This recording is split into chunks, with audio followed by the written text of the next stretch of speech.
Hi guys, welcome back to my channel. So it's day 5 of Fashion Week. Hope you enjoy watching this vlog. Here are our outfits for the day.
So it was a bit rainy, so we went back indoors to the hub.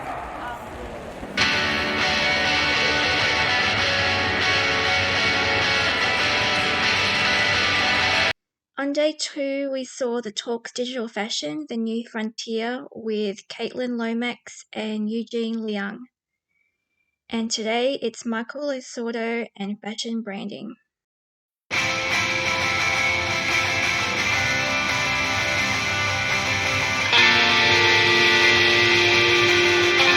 And we're still such a new industry, but like the world is looking at us, and it's really such an exciting time. I might be going off topic. No, it's whatever. It's such an exciting time for Australian fashion. You've got a lot of Australians doing a lot of big things overseas. Dion, for example, and so therefore, a way for the people to support is to, support local. For sure, and I think that's sort of Because like what this we week keep is about. manufacturing open, we keep, all the other, suppliers open, which we want because, So then, innovation and the future. What do you think of, there's a digital display outside. Like, what do you think of the metaverse and NFTs and things? Are you excited? Are you excited to make a digital dress and stuff? 100%, yes. Yeah. I'm actually trying to work on one now. But everyone was like, when Instagram first came about, no one cared. No one thought it was going to work. Everyone laughed at it. Yes, it was like, why do I have to upload photos on Facebook and Instagram? It makes no sense. It was just wild. And now it's the #1 selling platform that integrates into lots of different things. Mm-hmm. So it's just, I feel like industries need to constantly evolve. That's how they survive. So this is just another part of evolution for the industry, for a industry like the NFT. I find it very exciting because it's going to be a very high margin product, I'll tell you that. Exactly. It's a digital dress. He makes it once. It's a new way for artists to create, people to make money. It's part of the game. There will be something else after it. But you have to constantly be evolving. I feel like that's the one thing. Your finger needs to be on the pulse. Well, I'm very, very excited about the future of Michael Osordo. I just get excited for next season. I'm like, is it going to be pink? Yeah. Or, is it going to be a multicolored crystal? I keep dreaming about a multicolored crystal. Elizabeth, Nice to meet you, Elizabeth. So I wanted to know, everybody wants to make a fashion line nowadays. Obviously, funding is a big thing. As you said, you had to budget when you started out.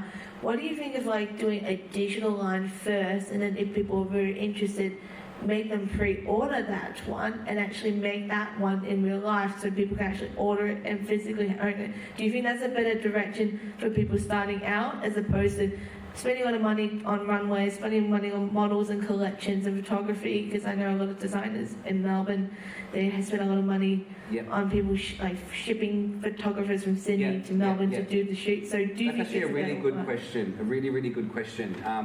And I love that how you said, should I create it digitally first?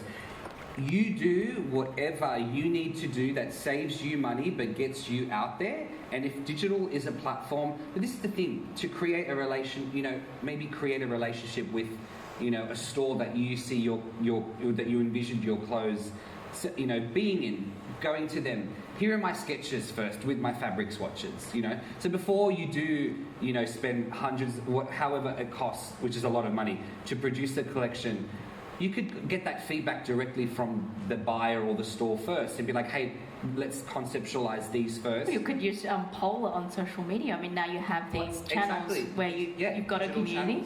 Completely. So, however, you can. This is the thing. Like this is what sparks creativity. Problems like this.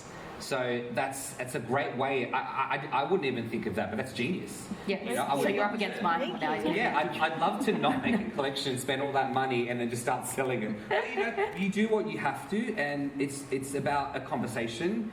And yeah, that's brilliant. Yes, I would say definitely that is a great idea for young designers that don't have, you know, available. But I worked 4 jobs to get me through college to pay for everything. I was exhausted, right? Exhausted. What are some fun jobs you had? We were visual merchandising I flipped manager. burgers, I served wine to people. I worked at a restaurant and I only worked there because they had really good cake. So I'd literally be at the cash register, I'd cut myself a slice of cake, me and my friend Tanya that were working there, and we'd just eat cake all night. You also did some interesting, you did some crazy styling, like you were styling on SBS and stuff like that, and So you did work a few after other... college, I graduated, I worked for Giorgio Armani for a few years, and that was really, really interesting because I started on the shop floor, but then I worked my way up to visual merchandiser, and then we were opening up stores. So to have that kind of, what do you call it,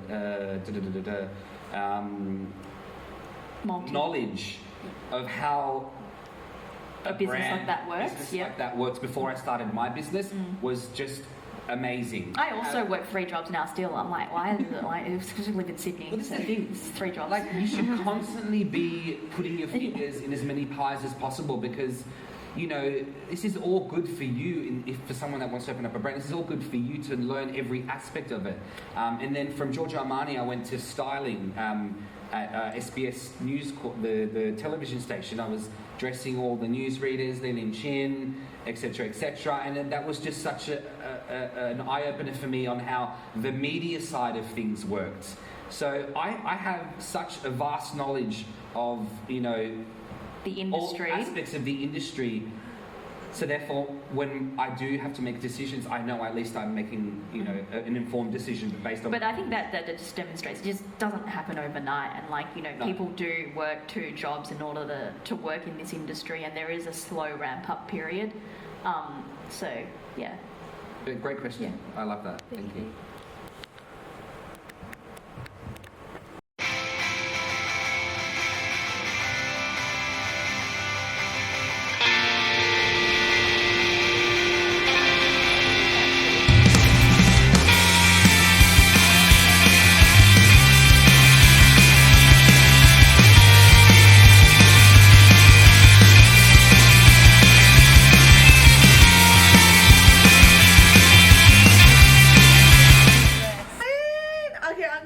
I'm definitely getting this one. Oh my god, I might get the pants, the skirt, and the 2 dresses. Yeah. It might be a lot, but it's because this is a big trip for us, so we don't know when we're going to ever leave the border again too. Yeah. Oh my god, look at this.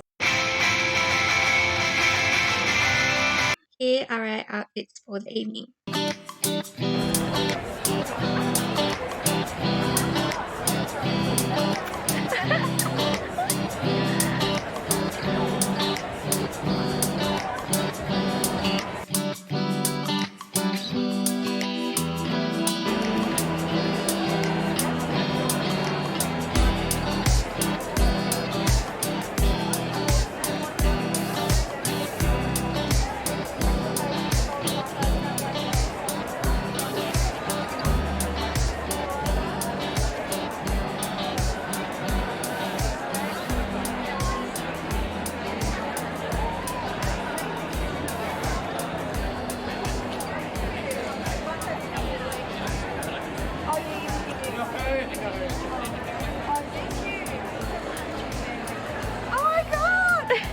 Photographers, so far. Amazing.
great to meet CARTIA Mallan and Ashton Wood in person.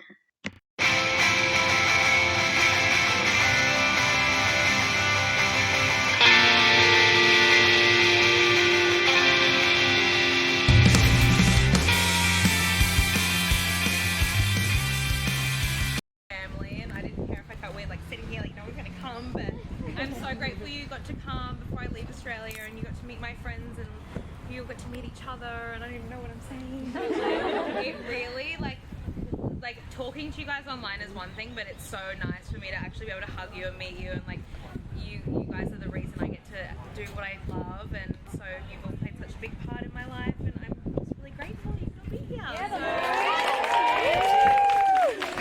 can't wait to see you all again. Like if you're in London, like let's fucking hang out. I should have brought champagne. Like I was just thinking,